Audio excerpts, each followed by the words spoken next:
another Splinterlands video.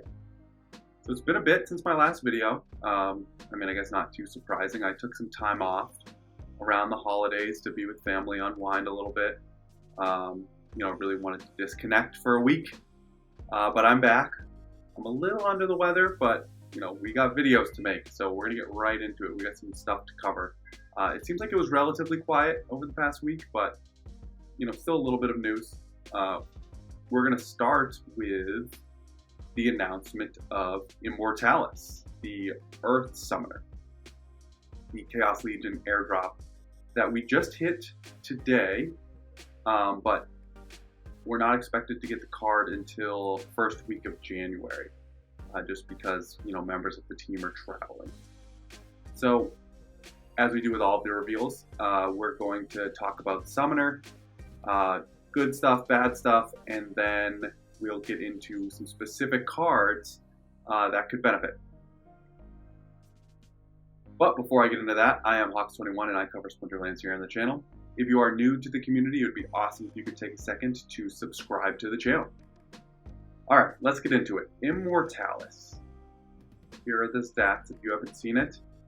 -1 health, void, and shatter. It's a pretty unique combination. From a higher level, I think I have generally been more optimistic and positive about the Chaos Legion summoners than most. People were pretty excited about Yasik. I was excited about Yasik. That was an easy one to get excited about. But I was talking the praises of Wraith early on. A lot of people didn't see it. A lot of people didn't like it. But now it's a very, very, very commonly used and very, very powerful summoner. Possibilis, sort of where the jury's still out, but I've liked using him more than most. But here, I think I'm going to be on the other side of it. I don't love Immortalis for a couple reasons. I'm not, hopefully I'm wrong. I'm not super excited to use Immortalis, and I'll cover that. One thing we do know, or can be more confident in now, based on the summoners that have released, is I think they're being careful to not reintroduce summoners with the power level of a Kitty, a Jotun, a Llama. Right? Which I think is a good thing. I talked about it months ago. They don't want to put in game-breaking cards. And I think that's been abundantly clear, right? Yasik isn't really game-breaking, sorry. It is game-changing for sure. It's the one I've had the most success with, but again, we haven't had something yet that's, insane, sort of plug-and-play every time summoner, which is a good thing for the balance of the game, for sure. It still remains seen what the Death Summoner is, but for the most part, a Death Summoner nerfs the opponent. So it's hard to have a real overpowering nerf, right? Because it's going to be somewhat based on what your opponent plays. And then obviously the Dragon Summoner. The Dragon Summoner in my brain, is probably going to be pretty powerful just because it's going to be a legendary Dragon Summoner. But we'll see how powerful that Summoner ends up being. Okay, let's talk about Immortalis. So let's sort of go through one by one. -1 health, awesome, great. Not going to give back, sort of taking away health from every single one of your opponent's monsters. Great. Let's talk about the two abilities, because that's sort of the main thing. So Void. This is almost just in a direct Obsidian counter. And I think what you're going to see is a lot of, it's almost like playing chicken, right? If it's clear that you're going to play green, if there's only green available, or, it's going to be a game of chicken. Usually both, I think, are going to end up playing Immortalis, and then the Void, for the most part, isn't going to have that same big contribution of, taking away Obsidian's plus magic. Or at least, tuning down that plus magic damage. in Modern at least, Magic hasn't, Magic's not as crazy as it was in the previous sort of metas. Alpha, Beta, there was a lot of really powerful Magic cards. We all know Elric in Water is a really, really powerful card. But Magic hasn't been, at least from what I've seen, that prevalent, in the new Modern. And I think that's because you have a lot more sort of Magic defense set up. Thaddeus has minus Magic. Bakjira with the big void. Grum, big void. Pelagor Conjurer is good Magic defense. The introduction of Phase. If you remember, they put in a bunch of, anti-magic type abilities and monsters because of how prevalent the Magic meta was. As of right now, Magic just isn't that prevalent. Which is why, the Void is great and it's going to be nice to have when you do see Magic, but it's going to be really easy to, it's a thing where I don't like playing things where I have to guess what my opponent is going to play, right? I want to try to build the lineup that I want to build, and so much of what Immortalis is going to bring is if my opponent brings Magic. Okay, let's talk about Shatter. So, some of the monsters that I bring up are going to specifically work well with this Shatter, but overall, I think Shatter is a terrible ability to put on the summon.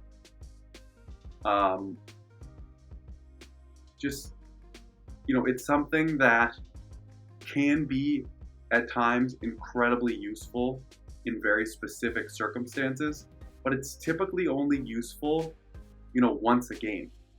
You have to remember, Shatter doesn't remove shield permanently. That'd be a totally different story. Shatters can be repaired. Now, you have to think about monsters with big levels of shield for this to matter. So Shield Bearer, Grum, Mycelic Infantry in Earth, which we'll talk about a little bit later. If your opponent doesn't bring shield, Shatter's useless. If your opponent only has one monster in the front with shield or armor, the Shatter's only going to be useful to eliminate that monster. So it's just not an ability that match to match is going to carry that much usefulness. And so if you look across the other summoners we've got, right? Yasik is a summoner you plan your team around, right? You can build a really powerful attack forward Yasik team. Wraith is a defensive summoner, but its abilities are broadly applicable, right? Amplify, you can bring a bunch of monsters that utilize Amplify, that have Return Fire, that have Magic Reflect, that have Thorns. Not a ton of Thorns in life, and it also brings a shield. So even if Void Armor, right, your opponent doesn't play a lot of Magic, that additional shield is still going to be valuable. And then Possibilis is an attack forward tank. So for the most part, you're going to be planning an attack based on Possibilis. Immortalis is a defensive tank like Wraith, except there's going to be a lot of situations where I think the combination of Void and Shatter is going to be, useless in specific battles. Now it's going to be on you, obviously, to try to predict when it is going to be useful, sort of looking at your opponent's previous 5 battles based on the rule set, etc., etc. But that's a lot of work, right? And you have to guess right. Okay. With that in mind, I've sort of got my rant out of the way. I just don't see a lot of very specific use cases, and you're going to have to be right on multiple fronts to take advantage of what Immortalis brings. With that in mind, let's talk about some of the monsters that are going to benefit right? I don't like the summoner, but some cards are clearly going to benefit. Let's go through them. So I'm here on peak monsters. I have Earth and neutral up. First things first, any of the tanks, giving them void is going to be beneficial, right? So what I'm going to do is scroll down, talk about some of the tanks, because that's sort of the biggest thing I see. And then I'm going to point out 3 specific monsters that I think benefit really, really well. So, again, Pelacor Mercenary, giving it void, making it more resilient to magic. It has the heal at the higher levels. This is useful for that. The Knifer, for example, makes it a little bit more useful. It's it's still not going to be a card you're going to be playing a ton. But right now, it's a great card when melee is going to come. And if you can just provide it a little bit of magic defense, it can make it a little bit more resilient. Lich and Beast, Hill Giant, again, kind of similar things. You're just making it more resilient. Disintegrator, a little more resilient. A lot of this is just going to be pointing out tanks. Nectar Queen. My Selk Infantry is a thing on multiple directions, right? It has the shield. Now you give it void. It's going to be pretty difficult to get through. This is a situation where the shatter can be useful, right? Because you're talking 3 shield. Adding void on this thing makes it even that much better. So this is a card I think really, really benefits. Not one of the ones I'm going to talk about. I'm going to talk about some specific strategies, mainly with shatter. But this card becomes really difficult to eliminate. Keep it going. Archimus is interesting too. I made a video on Archimus previously, and basically my takeaway was any match where you're not expecting magic spam, Archimus is almost a plug and play card. You want to get it out there as much as you can. Now, you give it void, and it becomes even more resilient. So Archimus, I think, gets a good boost. Bramble Pixie, Junker, the 2 reach monsters from Rift Watchers, giving them void is great. A lot of these magic monsters obviously get hurt a little bit too. Like Goblin Psychic. Although Goblin Psychic, right, you're talking about silence, the silence ability. So now you can bring silence and void. So you can really, really hinder your opponent's ability to bring a magic-based team. But a lot of these magic monsters now take a little bit of a hit because, void is coming to Earth. Regal Parrington is going to be a card I talk about later. What else do we got? Grund. So Grund, for example, kind of like a, not very resilient, not very fast, 13 health, no armor, very, very offensive tank. Give this thing void, maybe it lasts to get another turn or 2, which when you're talking about double strike for 4 damage with trample, that could be all you need to win the match. Failed Summoner gets a huge boost. It's already really difficult to get through it with magic, given its magic reflect and really high health. Now you toss void on it, and it's a huge problem. Unicorn Mustang takes a hit. This was the void monster, right? This was the monster people played against Obsidian to, has the void, has the magic reflect. This was the main sort of defensive monster. Now if you can, put void on some of the other monsters, this is still a great card, don't get me wrong, but it loses some of its uniqueness within the Earth Splinter. Now that void can just be on other tanks. I think Spore Sower also has silence. Yes, it does. So that becomes interesting. I believe this is gold. Yeah, in gold, Spore Sower gets silence. Legionnaire Owlbear already has void armor. It's a lot to have to go through. Now, if you give it void armor, still a pretty defensive tank. Maybe a no sneak rule set, right? You throw that thing up front with void, and it's a really difficult thing to get through. Is that it? Core Lurker is interesting. You toss void on it, so even if it does get hit, right? You're going to reduce the magic damage. And then if you hit it with a melee attack, it's going to get thorns damage. So, interesting. Oh, Alamo, I didn't even think about this. The Alamo toss Void on it, that's fun. Cornelius Void on it, that's fun. Okay. So, 3 monsters I wanted to point out in particular. Sort of initial strategies I'm seeing that could be useful, or cards that are going to have some specific usefulness when the time is right to play Immortalis. If you guess right, there's going to be some interesting things you can do. First, very basically, is the Slip Spawn. Backline Taunt, one of the best in the game.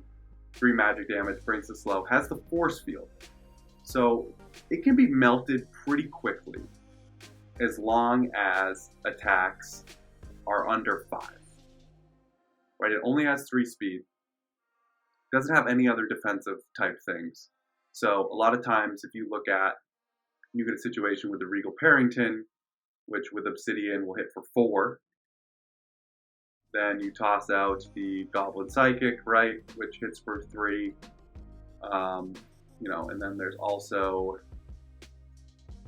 where is the new legendary reward card? Come on, there he is. Jin Bilka hits for 4. It can be pretty easy to get through the Slip Spawn.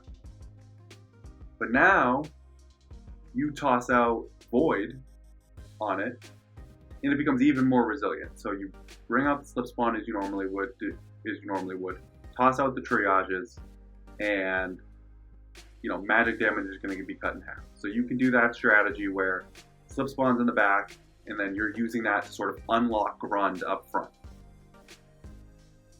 So Slip Spawn, I think, specifically becomes more resilient.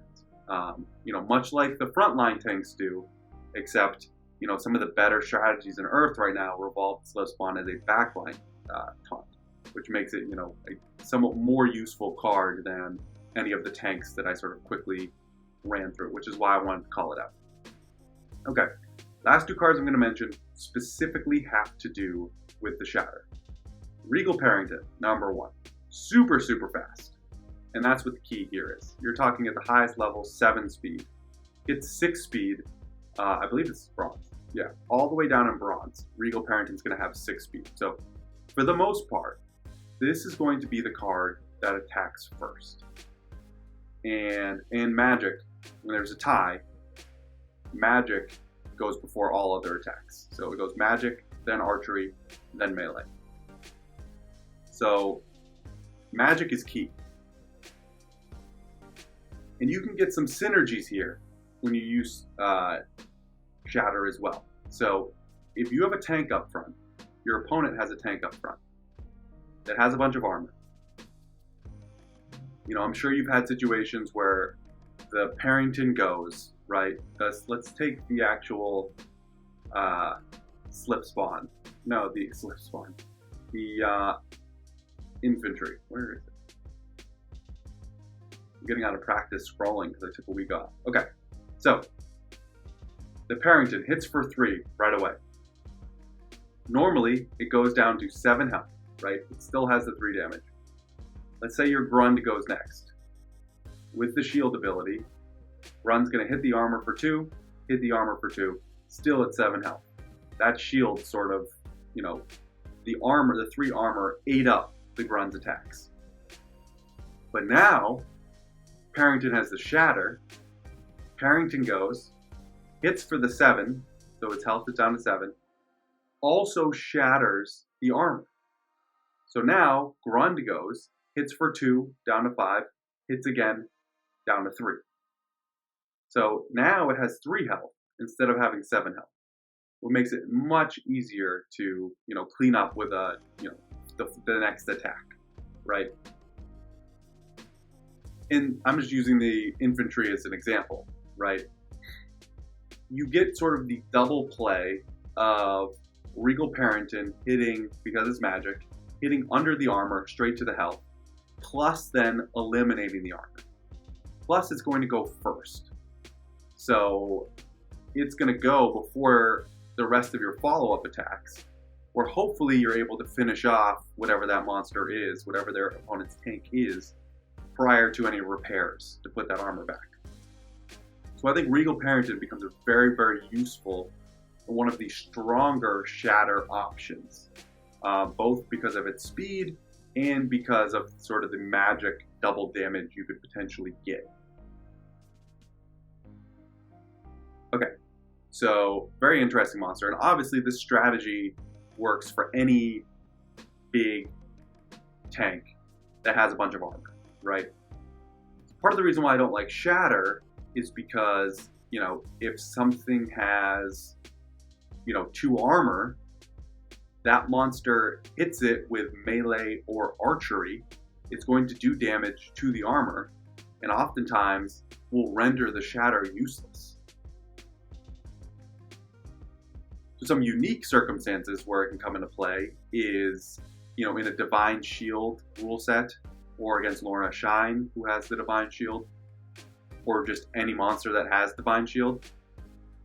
An attack hits the monster for 0, right, because it hits the Divine Shield, but the shatter will still trigger, so it will eliminate that armor. So back to what I was saying, part of the reason why I don't like it, shatter, the ability itself, is 1, it can be repaired. I don't think it should be able to be repaired.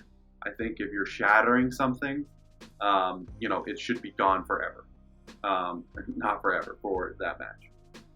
And second, a lot of times, if you have a archery or melee monster with shatter, the damage the monster does in its attack at times will eliminate all of the armor anyways, meaning that the shatter is useless. But the Parrington is different, again, because of its speed and because the attack is magic. Okay, last card I want to mention before a little bonus thing I want to look at. Okay, Runemancer Flore. Now, first off, giving this thing void, great. When it slides into the first position, it'll make it a little more resilient in it. It'll lose the archery attack, but it'll still have its magic damage.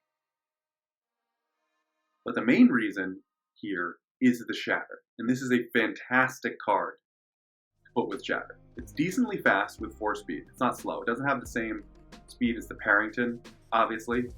But the magic attack will go before the archery attack, right? So you're getting the same setup as the Parrington, where the magic attack will hit the health, assuming the monster doesn't have void armor. So you'll do the damage to the health, and then the armor will be shattered. But then, the cool thing with the Runemancer Flore is the Runemancer Flore then follows up with its own archery attack. So the magic will go, hit the health, remove the armor, and then the archery will go and do more damage directly to the health. You got that? So it's a really cool synergy with the Flore, where you get to utilize, even if the monster has shield. There's a ton of times where you do the initial attack with the Flore, goes to the health, and then the follow-up attack with the archery hits shield. So it's not as crazy as it could be. But now with shatter, that magic is going to make it so that follow-up archery attack goes straight to health. Okay. Last thing I want to point out. So those are sort of the 3 specific cards. With the -1 health, one thing I wanted to look at real quick. We go to weaken. Okay, so there's only 2 weakened monsters here. That's unfortunate. That'd be something I'd want to track. A monster with -1 health, it just has me thinking a little bit about sort of the Thaddeus Brood weakens plus redemption type strategy. So just something to keep an eye on. If we get some future reward cards, or maybe in Rebellion we have some weakens in Earth, you could see a synergy where the -1 health combined with a bunch of weakens could create problems for your opponent. Okay, I'm going to stop it there. We have our 4th Chaos Legion Legendary Summoner, Immortalis. I'm personally pretty disappointed based on some of the stuff I outlined. Curious to hear your thoughts. Let me know in the comments. I'm usually more positive than most on these, so I have to imagine, I haven't been able to read sort of people's feedback, but I'd have to imagine people aren't pumped. But maybe I'm wrong. Maybe I'm missing something. Let me know. What am I not seeing with this? Okay, I'm going to stop it there. Again, if you are new, it would be awesome if you could take a second to subscribe to the channel. Don't forget to like the video. I am back. Took a nice week off, and I'm excited to get back on the horse of making content. All right, I will talk to you guys soon, and see you around the game.